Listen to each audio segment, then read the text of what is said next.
The countryside of Old England, the green belt, or perhaps the conveyor belt of farming. Either way, the heart of the rural Midlands is about to be pierced by the M40 motorway.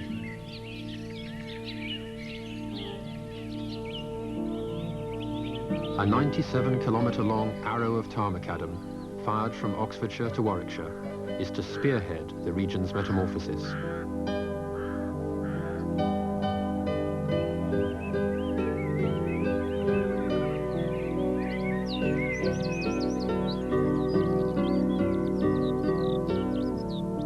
Nobody who has endured the jams or dodged the juggernauts in the traffic-stricken villages between Oxford and Birmingham would deny that something had to be done. Now it has been, and things will never be the same again.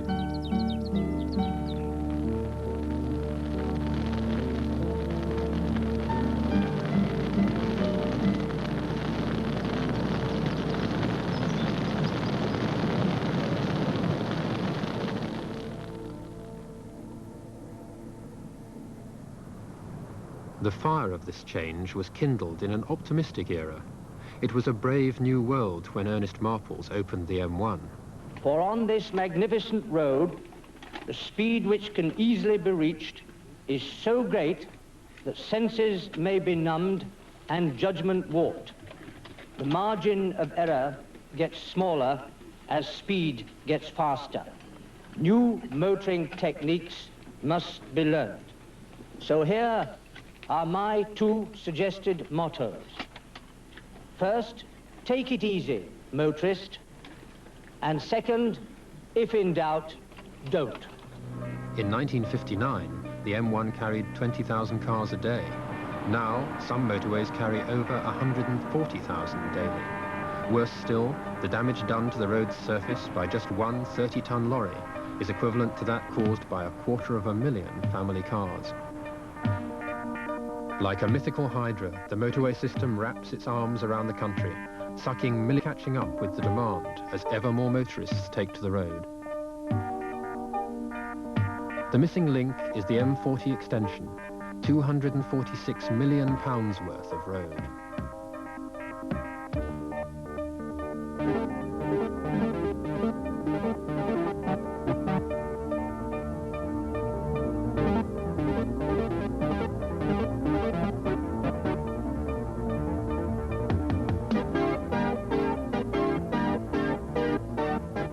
This, the first of a series of films to be made over 5 years, we will document the making of the M40 and its impact on the countryside and the people living at the sharp end of change. But national policies are made up of private lives. In this case, the lives of a farmer, Martin Nicholls, and his family. Here, just south of Banbury, one family, one small farm, one meadow, must all accommodate the motorway. A recipe for turmoil, and a challenge to the road builders and to the values of society.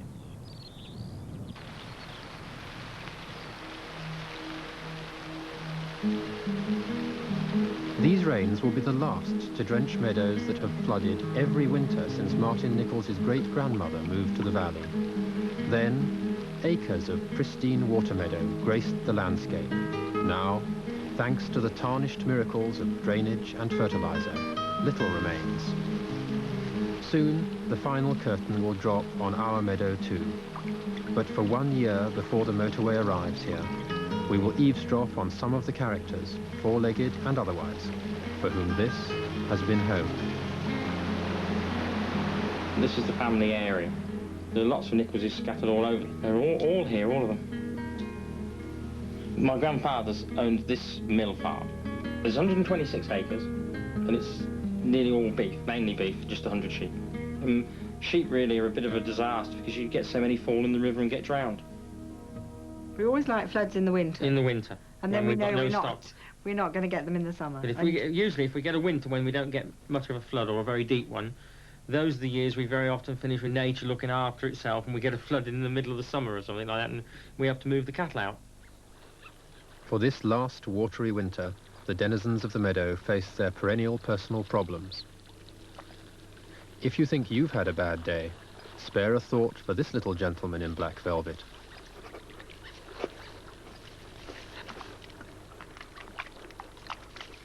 But happily for this buoyant refugee, his spade-like paws also serve as good paddles.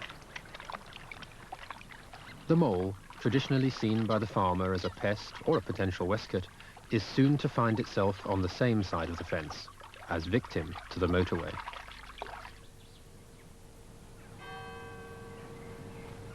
This is a livestock farm with the flooding meadows. There's really nothing else than sheep. There would be no way you could go out here and plough these meadows up and put them into a crop of corn, because if you had a summer flood, you'd lose everything. And this farm does seem to fatten bullocks exceedingly well. Suits them down here. Well, I buy majority of my cattle in Banbury Market. I start buying in about end of January, and that goes on till beginning of April. This is the first pen off them, yeah? Well, they wouldn't grow a lot, would they? They wouldn't get very big. That one puts me on. I don't buy the very best, but I buy one just a bit below the best. I don't buy the bad ones, that's disaster. 485 and I sell them then at 488, 88, 488, 90, 90 a bid, 490 a bid 2, 92, 95, 95, 495 a bid, 95, 498, 498, at 500 a bid, at 500 now, 502, 502, 505, at 505 a piece on the rail and sold at 505. It's a long meeting. The breeds I prefer are Charolais or the Limousine, and the Belgian Blues now are just catching on. They've been organically farmed off the top of Salisbury Plain. Where do you want to be? There's always a lot of competition in the market. But we all know one another and talk to one another. And if you've been to the market a few times, you have a rough idea who's going to be interested in what. 565 bid, 565 bid, 565 bid, 565, selling in the middle. At 565, have a good look at these. Sold at 565, all out across. Martin Nicholls. The bullocks were sold under the hammer. The Nicholses had to sell 10% of their land under compulsory purchase. We never really truthfully thought the motorway would come through this area. You know, it was like everyone else. There were so many routes, proposed routes and things at the time, and I don't think we'd realised that we'd actually get this motorway put through this farm until we got nearly to the public inquiry. And at that stage, then it began to look as if this was going to be the route that everyone pushed for. The motorway is a good idea. The traffic in Banbury over the last few years has been terrible, and I think Banbury needs something like a motorway. But I'm not so sure as this was the right route through all these wet meadows and this foggy area to put a motorway. And we're probably very biased. We think it's a very pretty area, and it seems a shame that they've cut through this area.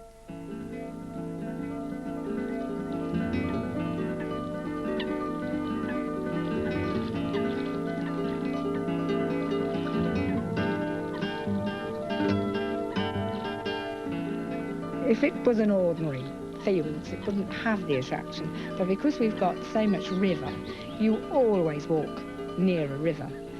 And I think that's in everybody's nature, to be drawn to water. And wherever you go, there's always something happening.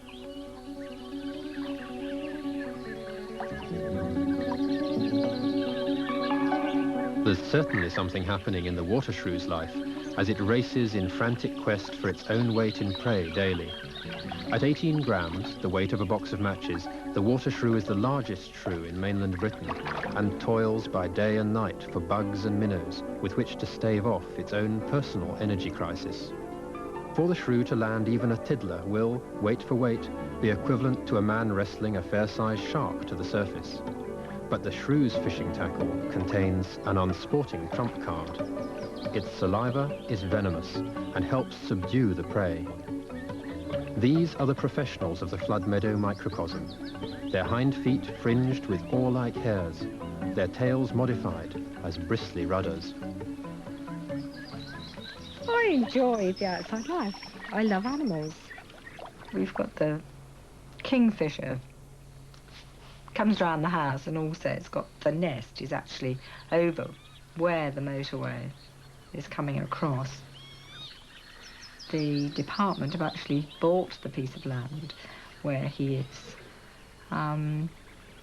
And the river underneath, they're hoping to keep exactly as it is.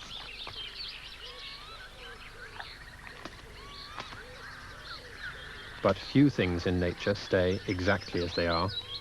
This meander is to be severed when the main vein of the Cherwell is transplanted to accommodate the motorway. The Kingfisher's home risks deteriorating to a stagnant, silty cul-de-sac.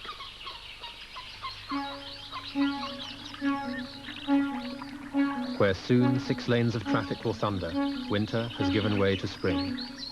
For the water shrew, life in the biological fast lane is reaching fever pitch after a 3-week pregnancy. Burnt out by her frenetic lifestyle, the mother shrew, like all of her kind, has no hope of seeing her 2nd birthday. She'll have done well if she survives her 1st. Now, her goal is to leave 2, maybe 3 litters of descendants in the meadow before the summer of her swan song passes.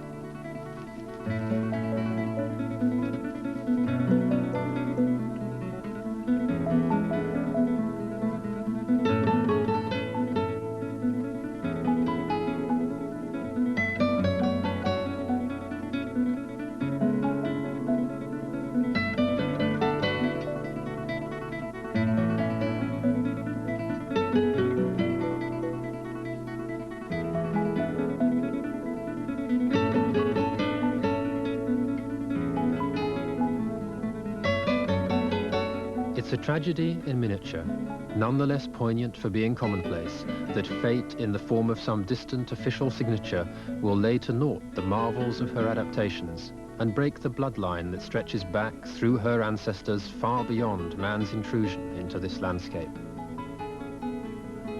But sentiment should not overwhelm our judgment.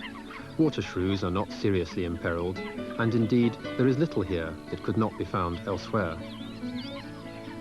During April, the swallows arrive. You suddenly hear them and see them. The parent birds fly across the swoop onto the water, you see, catching the flies. And they bring their young up. We used to have a nest in the garage until the garage got demolished. Now they're nesting in the mill, the old mill above the water.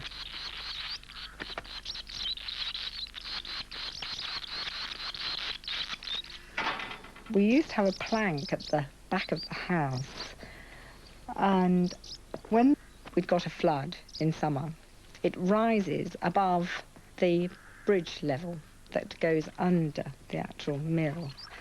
And they used to sit along this plank waiting for the water to go down because they couldn't get in to feed their young. And they used to chatter away.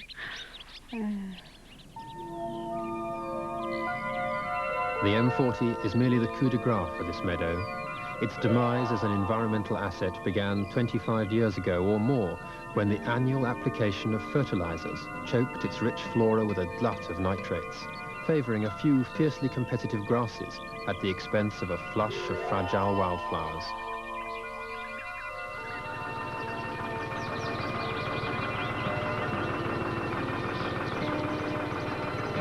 Since the transport revolutions that brought the canal and the railway, both doubtless the unwelcome juggernauts of their day, such agricultural enrichment has caused the environmental degradation of 95% of our hay meadows and 50% of our marshes.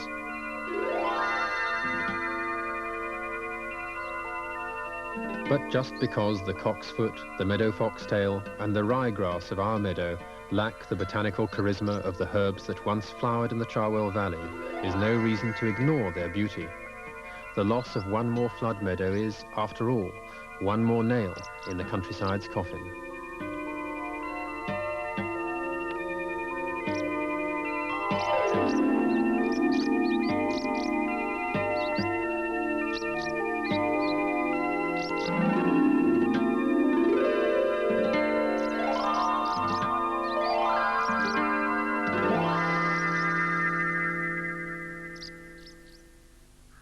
It may seem ironic, but for conservationists this meadow is just a regrettable casualty of a battle won in 1973, when this route was selected in preference to others that would have ravaged the heart of the Cherwell Valley.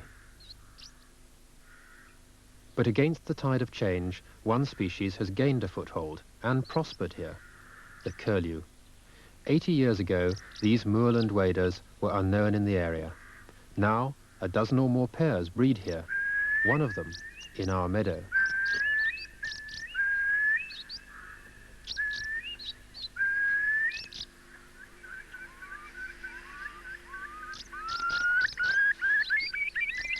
These curlews are the conservation jewel in the valley's crown, and they need all the sanctuary they can find.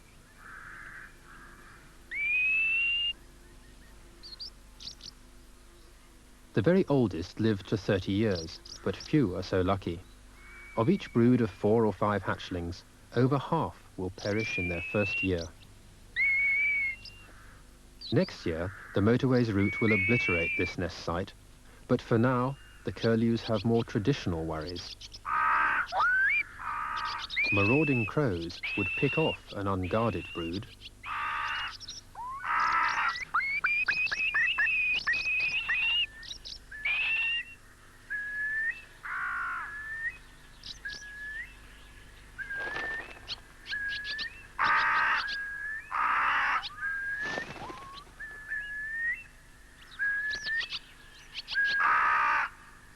The curlews mob the crows, harassment doubtless intended to persuade these unwelcome predators to seek other hunting grounds. This danger passes, but here and further to the north, near their roost, the motorway may well spell doom for the Cherwell Valley curlews. It's now summer, and for curlews, and for Martin and Sheila Nicholls, M40 Day draws closer. We only survive by keeping our expenses down. We work as a family, so there's Sheila and I and the 2 girls. And you see Sarah and Emma come and help us when they're at home. And we work like that.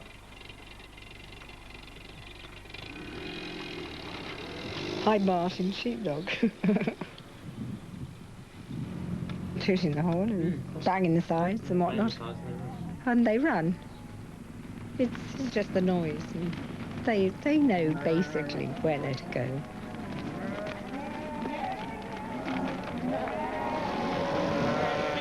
The 3 young men come in and do the shearing for us.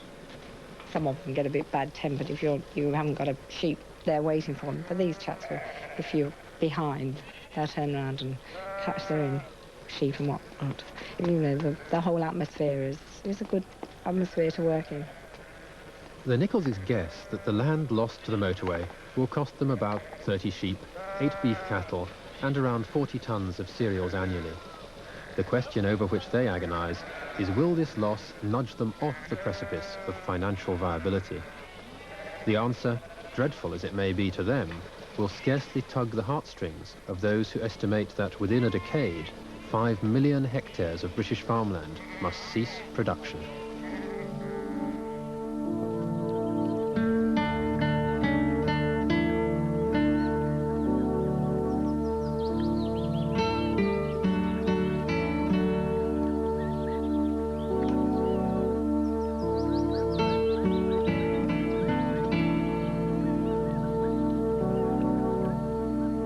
Society has fanned the winds of change, and now the Nicholls, along with the shrews, the curlews, and all the rest of us, must face their storm.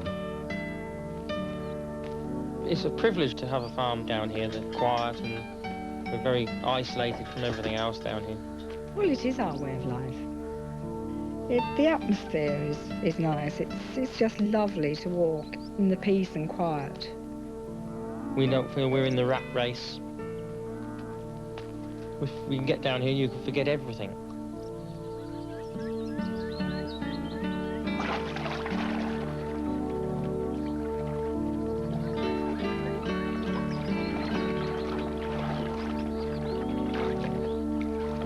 I don't necessarily think the construction period will be the worst, no. I think that the worst period for us will be when the actual motorway really gets going and the traffic flows.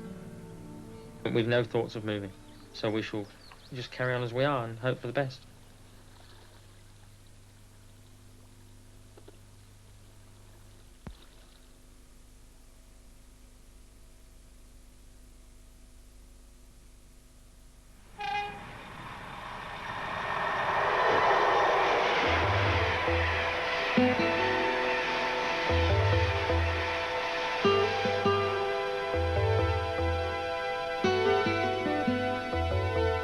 winter that will end an era on Millhouse Farm has seen just one family wrest a living from this land.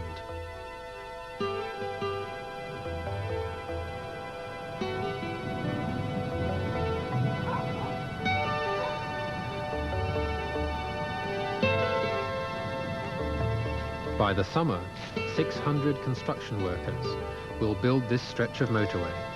Spurred on by productivity bonuses, they will race to construct 22 bridges and burrow through 13 underground culverts.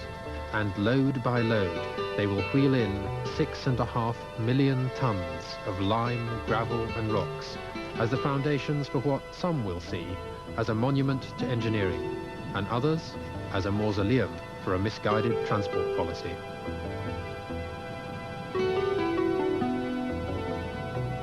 The changes that await this landscape arose from 5 years of acrimony and affidavit, the longest ever inquiry into a national road scheme. Now this section poses the greatest challenge of the M40. River, railway and soggy substrate conspire to thwart the engineers. From Aynhoe to Little Bourton, through their headquarters in Banbury, poor access stifles their traffic. Worst yet, coal lies below, and they must anticipate settlement should this ever be mined. In January 1988, Tarmac Construction won this route at £52.5 million, the most costly motorway contract ever. With each metre costing £4,300, project manager David Balcombe is a man in a hurry. Well, the contract period from the Department of Transport is actually 130 weeks. But when we put forward our tender for this contract, we identified that we would do it in 97 weeks, thereby saving ourselves a vast amount of time and moving people on quicker to another contract. Number one priority is to find somewhere for the offices, and for a £50 million job, I mean, what we've got here is a 12-acre field, and it isn't big enough at the end of the day. We've got to get the offices, the accommodation. That's everything from toilets to telephones, basically, and car parking facilities, totally ready within 4 weeks of the contract start date.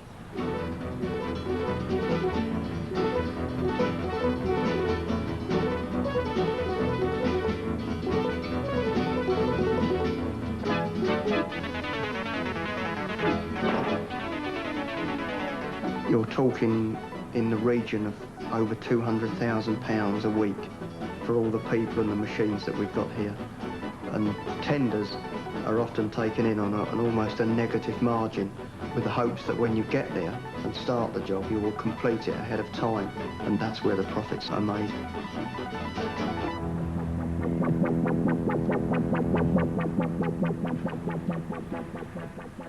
The other item that has to be got underway very, very quickly is the fencing of the whole contract. Certainly on this job, we've got to put 39 kilometres of fence up.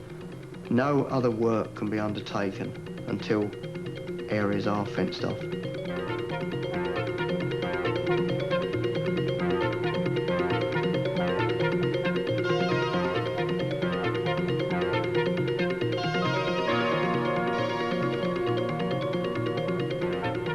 You've got to understand that when we move fast.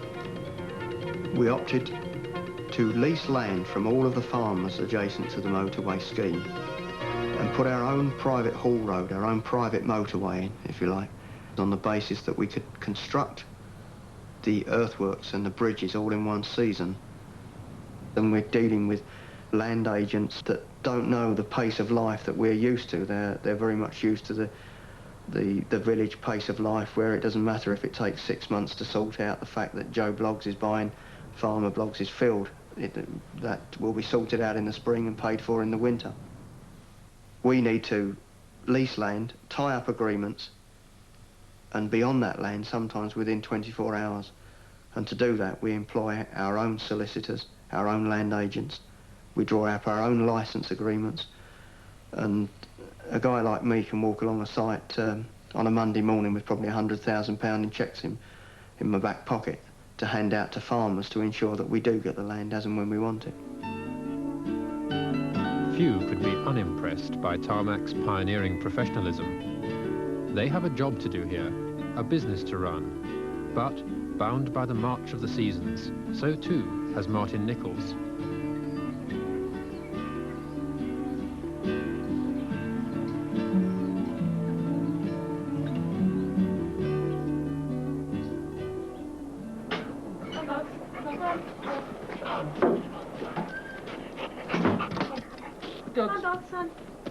It's February, and that means lambing. Lambing's a busy time where you're up early in the mornings and it's late nights, 1 or 2 o'clock in the morning.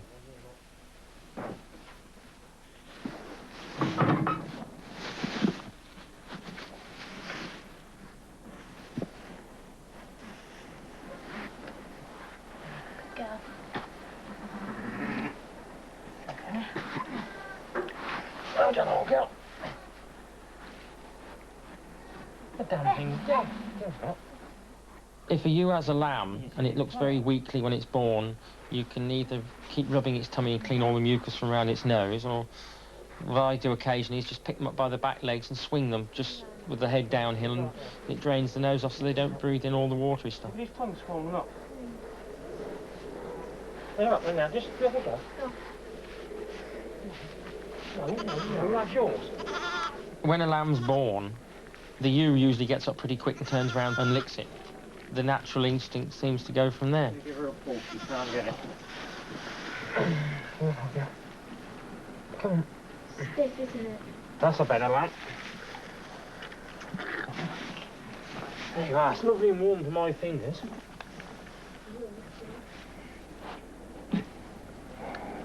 Come on. Right, off. So that first lamb, hold him. Sarah likes to stop up at night. If she gets the excuse then, she's very good. She'll come and sit on, help hold the ewe down while we're lambing a ewe. Get Sarah out there.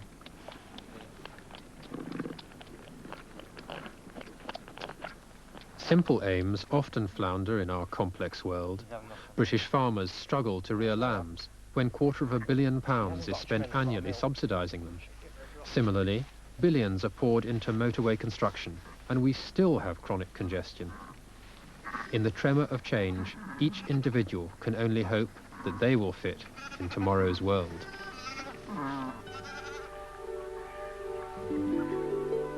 They put up their boundary fences, and once that is all organised, I think they'll virtually leave us alone if we leave them alone, sort of thing. I think we've just got to get used to it. The only problem we really are going to have while they're building is, I think, is the sharing of the railway bridge down my drive. That probably will be a bit difficult. But I'm hoping we can, sort something out over that. But other than that, we shall have a lot of dust probably in the summer and a lot of noise, but the noise won't be as bad as when the traffic's going to be on it. We should get used to it.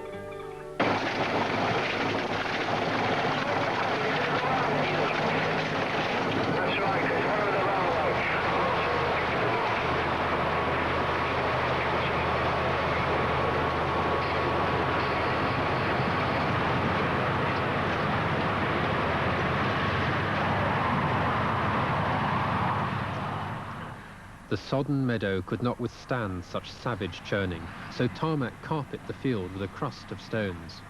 Within weeks we have walked through the looking glass. Water-shrew country is now the land of the giant crane. We're standing on the centre line of the motorway, and actually at the finished road level of the motorway. The meadow behind me is going to have 50,000 cubic metres of muck put into an embankment here. And on the actual meadow there are 3 structures to be constructed. There's one here for the River Cherwell to divert it away from its present position to form the embankment. The one where the crane is standing is for the stream, and the third one with the piling rig is for the diversion of the canal. It's a massive embankment. It's about 70 metres wide at the bottom, taking up to 40 metres wide at the top. It will take something like 2 months to construct this part of the motorway, and it stretches for a distance of, well, I'd say about 800 metres.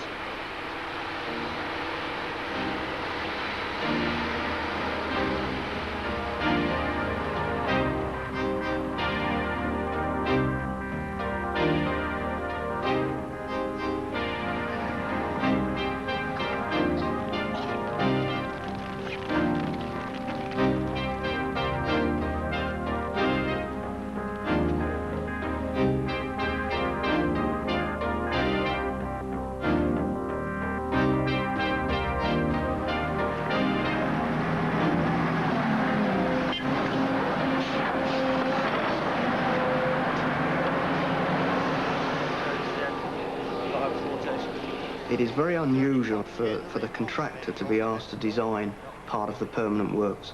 Usually, all of the works are designed by the client or the client's representative, and all we come in and do is actually build to those requirements.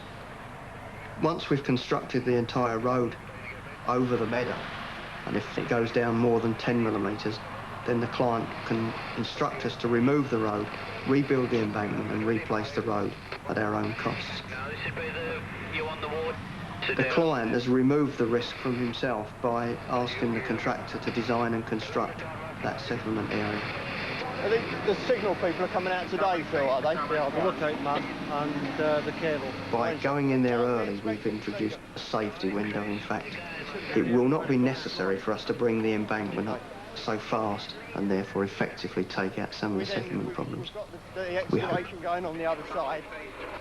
In a nutshell, the fear is that the meadow will wreak revenge by sinking under the weight of the embankment. If it does sink, tarmac will have to rip out the whole thing and start again. Our meadow is the contractor's Achilles heel, and it's the resident engineer's job to ensure that they stick to the Department of Transport's brief. The problems from my point of view are that the department, of course, have always attributed this a very high environmental quality, and they wanted to make sure that the contractor wasn't allowed to run over the whole area, that certain pieces would be absolutely preserved. And it really is a bit of a nightmare area. I mean, there seems to be about 5 metres of very mixed materials above the lower lias blue clay, which you've probably seen in one of the bridge excavations. It's saturated with water. I don't think any engineer would have chosen to have gone across that sort of area from an engineering point of view. And I know that there was a long debate at the public inquiry about these sort of issues, you know. Is it sensible to go across the valley like this? But there were routes at one stage which only crossed the valley once, but of course they came much closer to King's Sutton. So I think at the planning stage, it's all about balancing people against the birds and the bees. You know, these are the sort of difficulties that the Secretary of State always faces. And I think that the decision to go across the valley here was a very difficult decision, and therefore the Department of Transport has made it a very important thing to keep the environment intact as far as it's possible. We just affect that piece of land between the motorway fences, and we try and not damage anything else. Come on, can I speak to Mr. Barham, please? Martin Nicholls, King Sutton. Right, thank you. Hello. Sorry to trouble you again, but I think we've got a major problem now. My drive is disintegrating. They're crossing it with their heavy earth machinery stuff. There's no way we can get out. Yeah, they're clearing the railway line, and they're bringing all the earth across my drive, and the whole thing's just fallen. Well, we've just had to get the sheep on the railway bridge to do a job with our sheep, because we haven't got these cattle pens that are supposed to be in, but that's a different thing. We looked up there, and it's just, they're crossing with 2 earth movers and a bulldozer and a digger. Yeah, they're getting deeper and deeper by the minute, and there's mud. When we looked, what was that, half an hour ago, we'd have had a job with our car. It's a shared problem. The drive has been the lifeline for Martin Nicholls' business for 30 years. Now, it's Tarmac's lifeline too. There is a solution. Tarmac are building a new road to the farm. But in the meantime, both have a perfect right to be here and must begin the process of living side by side. I think Mr. Nicholls is in a particularly difficult situation because the motorway goes right across his only access into the farm by the railway bridge there. Everything that he does, like going to take his children to school or go to market or move any stock, has to go across the motorway site in effect. And we're doing our best to keep him an access at all times that's usable for all the purposes that he needs as a farmer and as a human being with a family. And he's been very tolerant. I think every farmer suffers an impact of a motorway, but the small farmers I'm always very sorry for. And I'm not sure that they ever feel that they're getting a fair deal out of it. It's a lot worse than we'd ever expected. A lot worse. the contractors, they've obviously got a job to do, and they're in a mad rush to get in, and I don't think they consider the farmers too much at all, which is fair enough. They've been given the job to do it. But I think one thing with this motorway, I think that to us especially, we found it's all quite a shock. I think there's something for future people that are going to have motorways. The Department of Transport ought to have certain people that would go around and explain to the landowners exactly what's going to happen.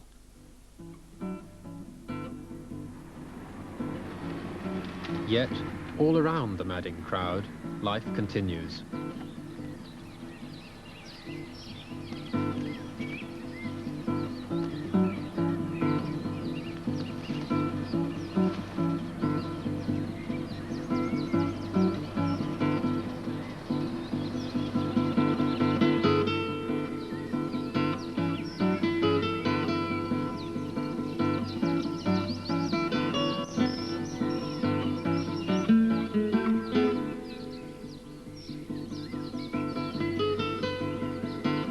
On the Kingfisher's meander, a mallard duck has sought to escape the attention of ground predators by nesting aloft a pollarded willow.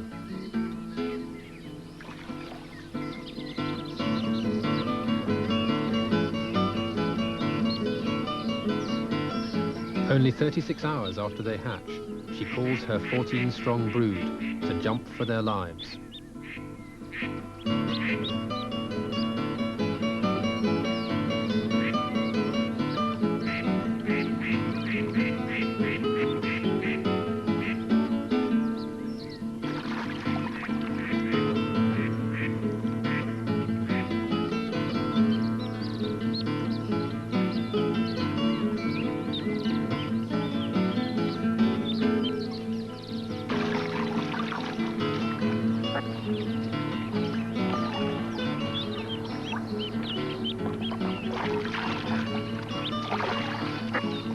Spared the chore of feeding her young because of their precocious self-sufficiency, the mallard's strategy is to churn out lots of labour-saving ducklings in the hope that at least some of them will survive the gauntlet of pike, mink and crows that eagerly await them.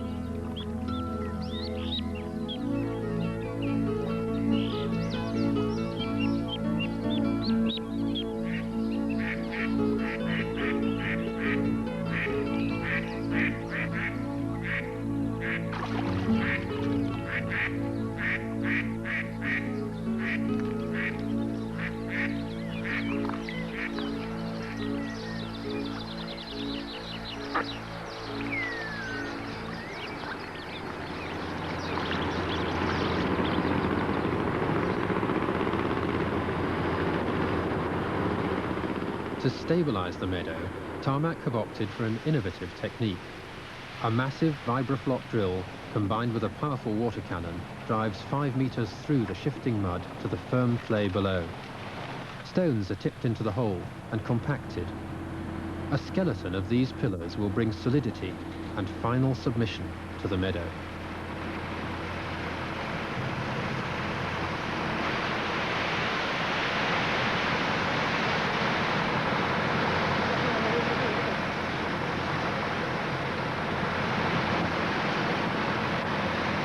And they're doing something like one every 15 minutes. One every 15 minutes per rig. And is that about on programme? Yeah, that'll do it all right. And what do you reckon the wastage factor is on the stone then? It must be about 20% just now. Is it? And we're not having any trouble getting the stone in at all? None at all, no. What are there to do? 3,700 of them or something? So it's 11,000 square metres, Yeah. and they're about 2.5 metres apart. It varies as we go towards the canal.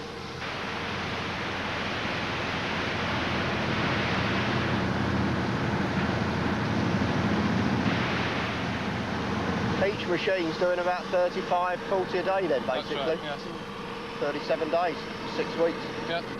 So okay. Yeah. Anything else around here is the problem, or? Not at all, no. Okay, so we're just leaving them now to get on in this area. That's right. Yeah.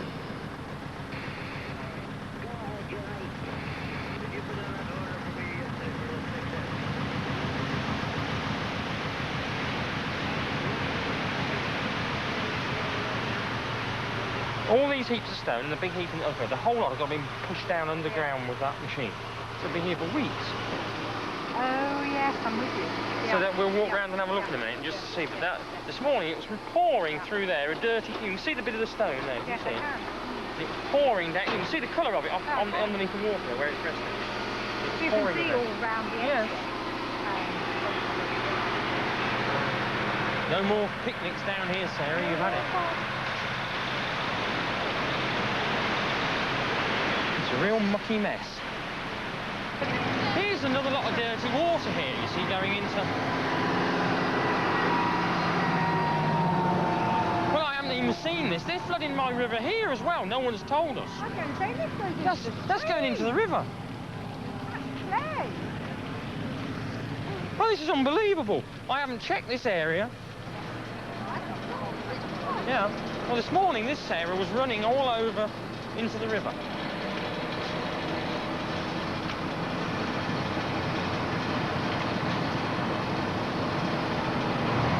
Look, you can see what they're putting in the river. Look at that sludge. Look, that's deep. Look at it. That's in the river. Keep putting that down the river. My cattle are drinking that. The problem is that 6,000 gallons of water, drawn daily from the Charwell to power the Vibroflot, finish their work laden with silt in settlement lagoons prior to being pumped back to the river. Under pressure of tight deadlines, the workmen allow insufficient time to elapse before pumping it back into the stream. Martin Nicholls is not the only resident for whom the Vibroflot is the last straw.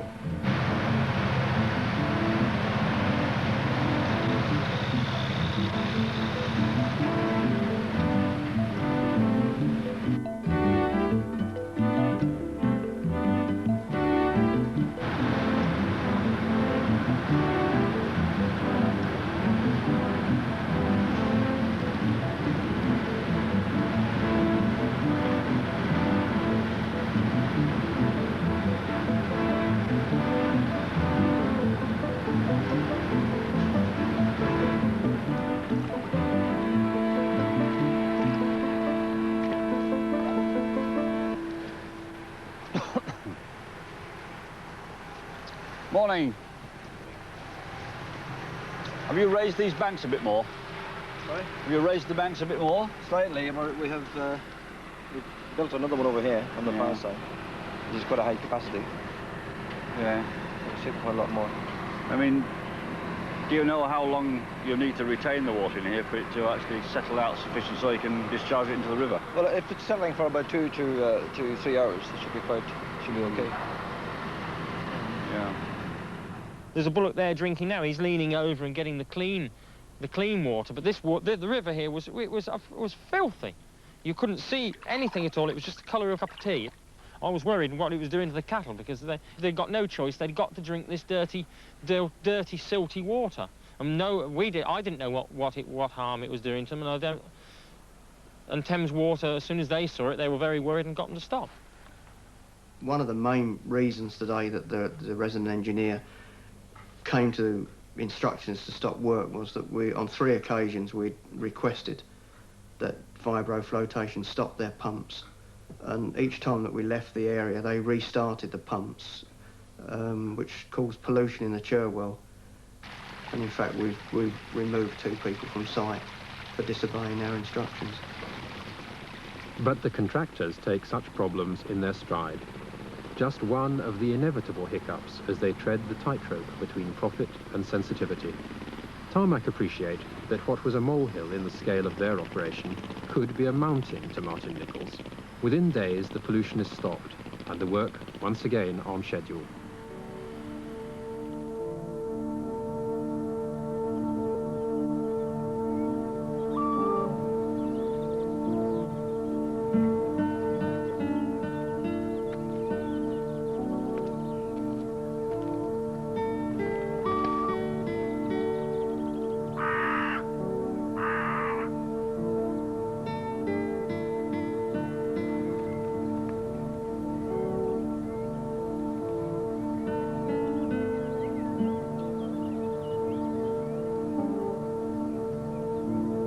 Some species are quick to adapt.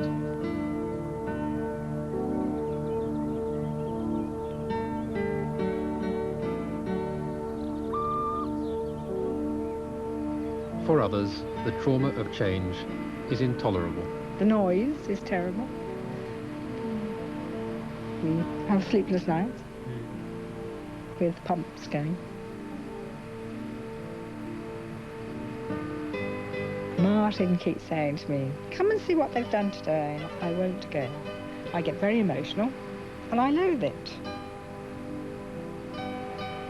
There's so many people walking around, and the fact that we have to go up the drive through it every time we go out, it is a horrible feeling.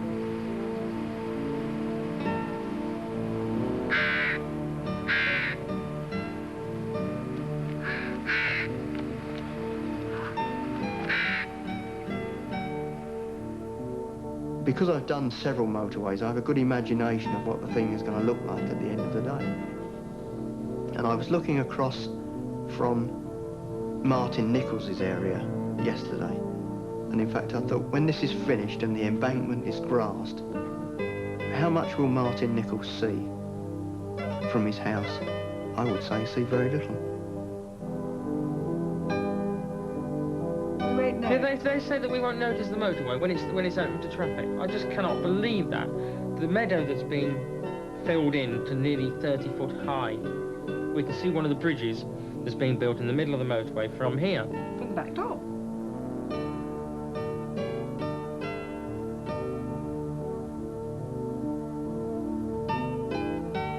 Only time will tell which view prevails. Certainly, this motorway will be landscaped with greater care than any before. But however great the direct environmental impact of the road, we can be sure that its social consequences will be greater. I, in my own mind, consider that even Banbury itself has not recognised that it's changed forever. People, you talk to people outside of the work and they say, when you've gone, it'll all come back and we shall all be quiet. And Banbury has changed, it will never be the same again. What we've done, or what the client has done, is introduced a motorway from London to Banbury. And once the M40 is completed, you can be into London and onto the M25 within less than an hour. And therefore you can be at the Channel probably within 2.5 hours from leaving Banbury. You will get people coming here, bringing their factory units with them, as opposed to the run-of-the-mill farming that's gone on in this area for many years. So there will be a change of the type of employment forever, really. Banbury has been no stranger to prosperity, but these men have now seen it change from a market town to one of the fastest growing urban areas in Europe. As Banbury gears up for its mutation to commuterdom, our series will follow the road into an uncertain future. The Department of Transport holds that the M40 will be critical to the regeneration of the West Midlands economy. We shall see. This has not been a story of heroes and villains, although there are plenty of victims. For families like the Nicholls, it is not so much that they drew the short straw, rather that society simply handed it to them.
Later tonight, Stanley Baker stars in the story of a man seeking